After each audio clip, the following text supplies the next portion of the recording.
दोस्तों आज आपको एक मज़ेदार बढ़िया बंदर की कहानी सुनाते हैं। हो सकता है आपने सुनी होगी, लेकिन फिर एक बार सुन लीजिए।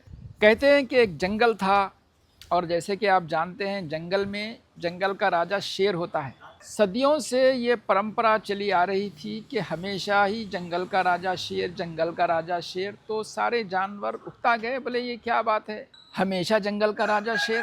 ज़माना डेमोक्रेसी का है, परिवर्तन, कुछ तब्दीली आना चाहिए। तो सब जानवरों ने मशवरा किया।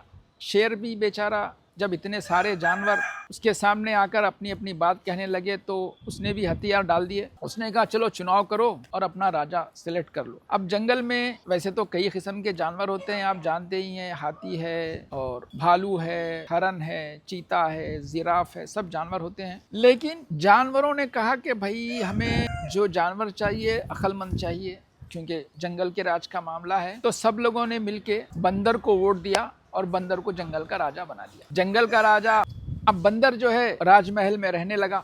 एक 2-3 दिन गुजरे, एक हफ्ता गुजरा तो एक बकरी दौड़ी दौड़ी राजमहल आई और बंदर से कहने लगी, बादशाह सलामत, मेरा जो मेमना है, मेरा जो बकरी का बच्चा होता है उसे मेमना कहते हैं, बादशाह सलामत, मेरा जो मेमना है उसको शेर उठाकर ले गया।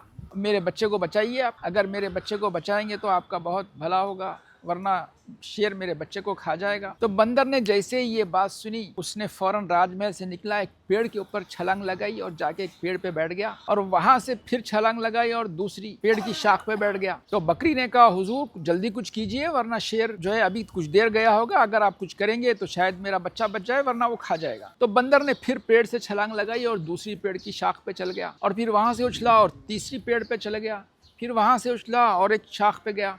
यूं वो बंदर एक शाख से दूसरी शाख और दूसरी शाख से तीसरी शाख जंप लगा रहा था। बकरी ने कहा, सरकार ये क्या कर रहे हैं आप, मेरे बच्चे के बारे में तो आप कुछ कर ही नहीं रहे हैं। बंदर ने कहा, देखो बकरी, तुम्हारे बच्चे का तो हमें पता नहीं, लेकिन हमारी मेहनत में कुछ कमी आई हो तो बताओ। मतलब हम एक झाड़ से उधर जंप लगा रहे हैं, इधर से इधर जंप लगा रहे हैं, इतनी मेहनत कर रहे हैं, हमारी मेहनत में कुछ कमी है तो बताओ। रहा तुम्हारा बच्चा, वो बचेगा नहीं बचेगा वो हमको नहीं पता। दोस्तों ये एक छोटी सी कहानी है, लेकिन इस कहानी का मॉरल ऑफ द स्टोरी ये है कि आज के दिन एक आम आदमी जिसकी उम्र 40 से ऊपर अगर हो गई हो, वो मुख्तलिफ किस्म के बीमारियों में मुब्तला है। शुगर की बीमारी है, ब्लड प्रेशर की बीमारी है, किडनी की बीमारी है, एसिडिटी हो गई है, पेट में दर्द है, जोड़ों में दर्द है, और वो एक दवाखाने से दूसरे दवाखाने जाता है, दूसरे दवाखाने से तीसरे दवाखाने जाता है, एक स्पेशलिस्ट से मिलता है, फिर दूसरे स्पेशलिस्ट से मिलता है, फिर तीसरे स्पेशलिस्ट से मिलता है, एक टेस्ट करवाता है, दूसरा टेस्ट करवाता है, तीसरा टेस्ट करवाता है। उसकी मेहनत में कोई कमी नहीं है, लेकिन उसकी बीमारी उस बकरी के बच्चे की तरह है कि बकरी को अपना बच्चा नहीं मिलता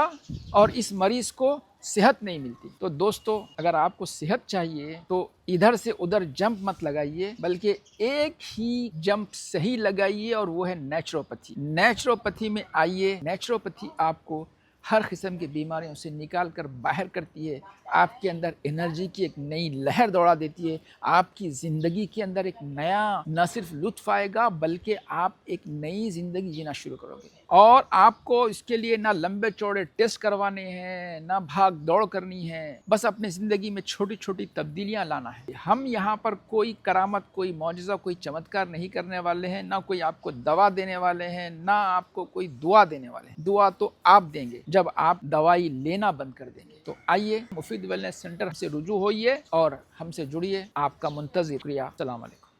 वीडियो को शेयर कीजिए और लाइक कीजिए, और अगर कुछ कमेंट है पॉजिटिव, अगर आपके दिमाग में कोई सवाल है, कोई डाउट है तो जरूर पूछिए, हमसे इंटरेक्ट कीजिए, हम आपके सवाल का जवाब देंगे। शुक्रिया। अस्सलाम वालेकुम।